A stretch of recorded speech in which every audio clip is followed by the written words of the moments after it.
Hey, what's up guys? So I got an easy install for you today with a Turner Motorsports skid plate. I have to say that slowly because I keep wanting to say Turner Motorsports. It's that JDM. Anyway, so this is kind of one of those mods that I've sort of had bookmarked for some time, kind of a low priority thing.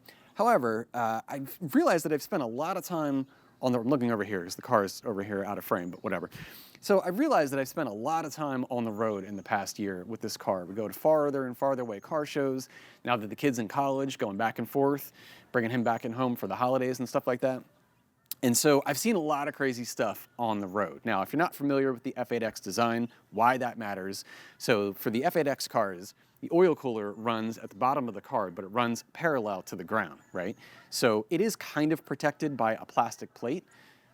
Geese.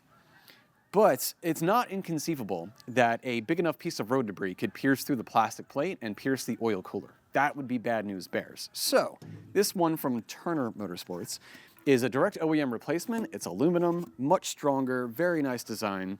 Has the sort of rubber stripping at the bottom that keeps that seal in for the airflow. So it's very nice. You can get this in wrinkle black finish, which I got, or you can get it in like a silver. I went with the wrinkle black just because it's going underneath of the car. It's gonna get dirty anyway, so why not go with black? Plus it just looks really nice. Also sprung for the $15 for the replacement 8mm bolts. You could just reuse the factory hardware, but I figure if I had the opportunity to get new hardware, why not do that? And I may have put in the thumbnail or the title something of a teaser, like why now is a good time to buy one. That's because, so again, I've had my eye on this part for a while, and for as long as I can remember, it was selling for like $500 to $600. I want to say it was like $550. But when I went to go buy it, I noticed that it was only $399, which is a pretty considerable drop from what it had been selling for. Now, I don't know if it's like a sale. Didn't look like it, but maybe it's on sale, or maybe because the F8X platform is getting older and they want to thin out their inventory, they're just dropping the price of it. Whatever the case is, if you have an F8X car and you spend a lot of time on the road with it, particularly interstate, now's a good time to buy one of these things. Now, when it comes to installation, should be pretty easy. So we have two plastic plates on the side that go on the side of these things that we have to drop, but it's 8mm bolts, 11 of them all the way around, and then two 13mm that hold this in plate. The side plastic plates actually kind of overlap this, so we'll have to drop those, get this into place, and then reattach the plastic plates. And again, 11 8mm and two 13mm, so should be pretty easy. I say should be because over the past couple of years of doing my own mods and maintenance, I've come to learn that if something seems really, really easy, it probably won't be, but we'll see. So I'm gonna go ahead and get the car up on jack stands. You probably could do this with ramps or something like that, but just better for camera angles. And then we'll get the old one out and the new one in. Oh man.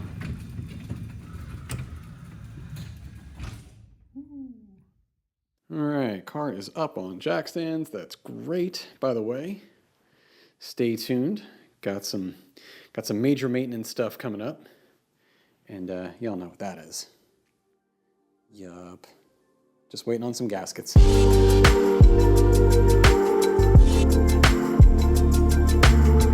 All right, so the left side one is off, or right side, I guess, depending on which way you're looking at the car. But anyway, so there are 7 bolts that hold this into place. There's 3 around the fender and then 4 on the bottom here.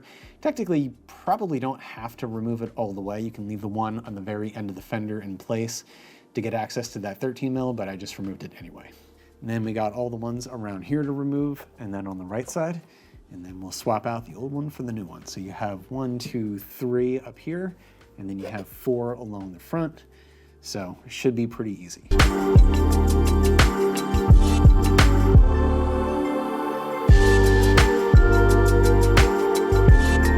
Okay, so now that we have the old skid plate off, we have 4 of these metal clips along the front.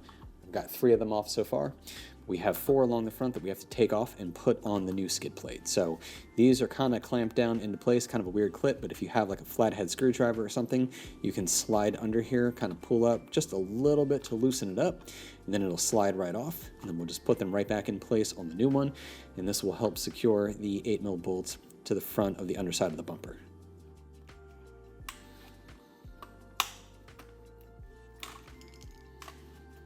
There you go. All right, and the new clips slide on just like that. Good to go. All right, so the new one is in. It is quite a nice fit. All the holes seem to line up. Everything looks good. So I got the two 13 mils in place just to hold this up, kind of loosely attached, and then we'll get everything else in and all tightened up. So I had to remove these two front screws for my front lip because they were going into the old skid plate. They drilled through it, and obviously that wasn't going to work out with this metal one. So it doesn't seem to really jeopardize the sort of stability of the front lip at all, really. But obviously I'm going to try to get them back in place. At the very least, I'll get these two in, which weren't previously in on the old lip. But yeah, even if I can't get the N one back in, we'll see if that lines up. It seems like it's pretty sturdy, and again, these two should work out fine. So if you have a front lip, this job is just a slight bit more complicated, but all in all, not too bad. So let's go ahead and get this all wrapped up.